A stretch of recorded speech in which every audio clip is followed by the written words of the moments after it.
persiapan lebaran ya, alhamdulillah udah baju baru mah udah ada.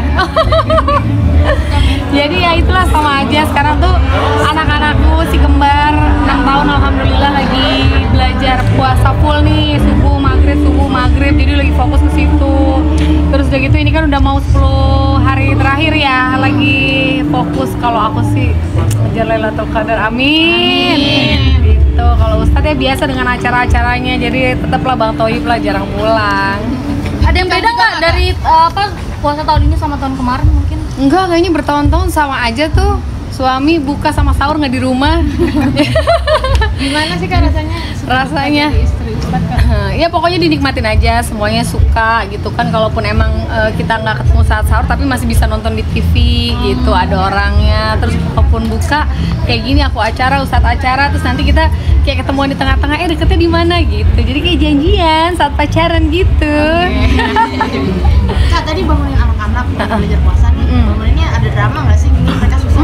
Tahu aja, ini punya anak juga ya? Punya. Lagi bikin kan? Sama semua pokoknya yang namanya April Jasmine sama mama lainnya bangunin anak sahur tuh drama banget. Tapi kita kayak harus punya kode tersendiri ya. Jadi aku yang biasanya nggak ngasih gadget ke anak-anak, ya udah, aku bisikin doang. Mau sahur nggak? Nanti mami pinjemin handphone, langsung gini. Iya mau. Jadi mau, kita kasihlah 1 jam sambil makan gitu kan. Selesai itu udah subuh terus sholat. Jadi itu aku pakemin kayak gitu. Kalau buka ya mereka alhamdulillah nungguin tuh. Biasanya 2 jam sebelumnya, kapan sih buka? 2 jam lagi, sabar. Ya udah ajak main aja. Kayak kita zaman kecil lah, mainan apa itu? Ular tangga ya. Terus udah gitu mainan apa lagi? Pokoknya mainan inilah, anak-anak lah ditemenin aja sama aku. Udah nyiapin THR belum sih buat karyawan-karyawan, buat saudara-saudara? Ya itu mah berdosa kalau nggak disiapin ya. Iya kan, harus disiapin lah. Ini kan kayak bulan yang penuh berkah gitu. Terus kalau kita sedekah, kalau kita kasih orang juga dilipat gandakan benar-benar. Jadi ya kita persiapkan sebaik-baiknya karena ini terjadi hanya setahun sekali gitu kan. Jadi nggak boleh kita lengah, nggak boleh kita lalai. Biasanya kan bagi-bagi pre-love juga nih ke karyawan-karyawan. Tahun ini juga sama nggak sih? Nggak pre-love. Tahun ini dibagiinnya ya alhamdulillah lah ada rezekinya. Jadi kita bagi-bagi yang baru-baru. Mas mikir Ramadan terbaik. Ramadan terbaik, yang jelas kita benar-benar ngerasain bahwa Ramadan ini datang di kehidupan kita.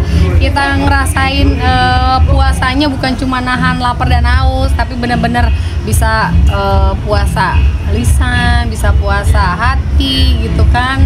Terus udah gitu di setiap ibadah yang cuma bisa dilakuin di Ramadan ini ya kita lakukan dengan sebaik-baiknya gitu. Jadi aku Ramadan ini teman-teman masih ngajakin ngaji, ya udah sebisa mungkin bisa datang, ambil silaturahimnya, ambil ilmunya gitu. Jadi benar-benar menikmati. Aduh ini Ramadan nikmat banget nih, dan aku ngerasanya kayak aku cepet banget ya. Udah mau 10 hari terakhir aja gitu. Ini ada berasa cepet sih banget. mungkin kalau biasanya ngajinya hatamnya berapa kali di Ramadan ini, berapa kali, seperti apa? Iya. Nah sekarang kalau udah punya anak kan nggak bisa mikirin diri sendiri ya.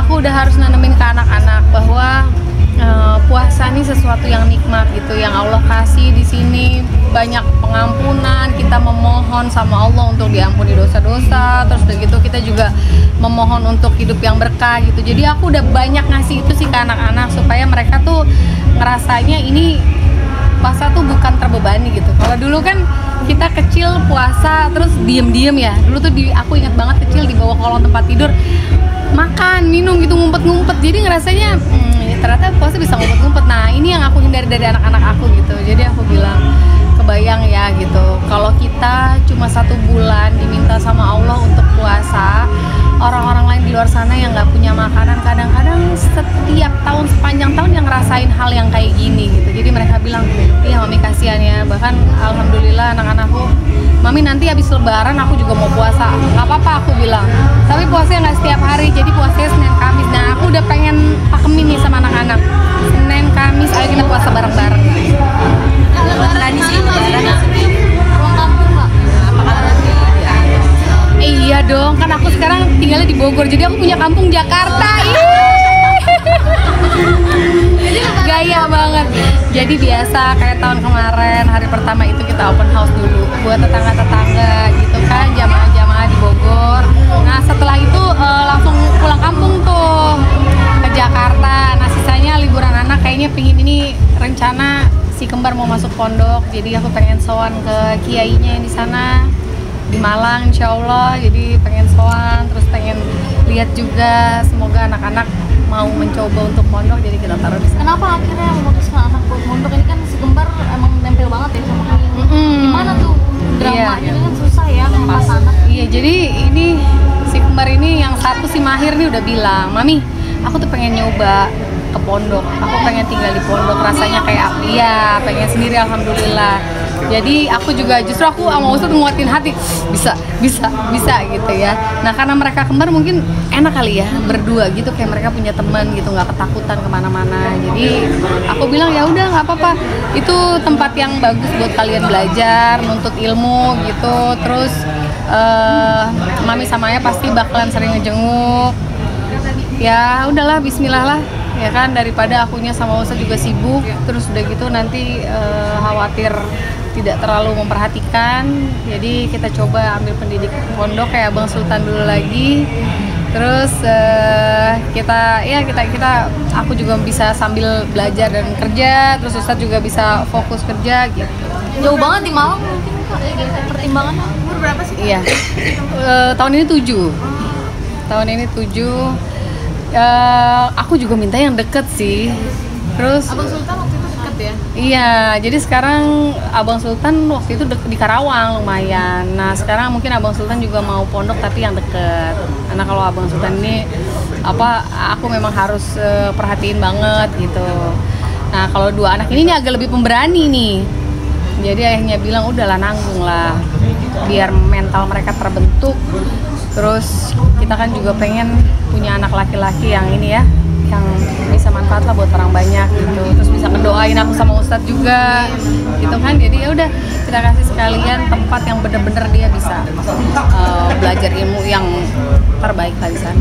Berarti emang kelihatan pengen jadi Ustadz kiainya gitu ya? Mereka tuh udah kelihatan ayah. Kalau Mahir tuh udah berani banget. Jadi kalau ayahnya ceramah, dia udah berani naik panggung, terus udah gitu pegang mic, dia bisa hafalan, dia bisa keluarin di situ gitu. Dia udah kayak gitu. Kalau Akil masih malu-malu. Ya semoga bisa termotivasi kan sama adiknya. Jadi ikutan berani juga gitu. Kalau Sultan kan udah berani di pondok, dia kemarin pesantren kilat, ya dia langsung ambil mic aja gitu. Sholawat apa yang dia bisa, terus hafalan hadisnya dia keluarin semua di situ. Berarti bakal jauh dari Iya. Iya, Bismillah, daripada deket marahan mulu. Kapan sih Kak? Kapan masuk pesantren? Kan ini kan naik kelas 2 SD ya. Naik kelas 2 SD. Aku lagi masih proses untuk kasih tahu mereka bahwa ini yang terbaik biar mereka nggak maju mundur kan. Jadi nanti habis lebaran kita ke sana, kita lihat dulu tempatnya. Terus semoga mereka happy. Kayaknya anak kecil sih, kalau menurut Ustadz masih kecil tuh dibawa ke pondok, mereka tuh masih ngerasa ini temen-temennya, ini dunianya gitu. Kalau nanti udah SMP udah makin berat gitu. Makin beratnya kayak kita juga berat secara bonding juga, mereka udah punya perasaan sedih apa segala macam gitu kan. Jadi ya semoga dimudahkan lah, lagi berdoa terus. Oke Kak, siap kasih ya. Terima kasih.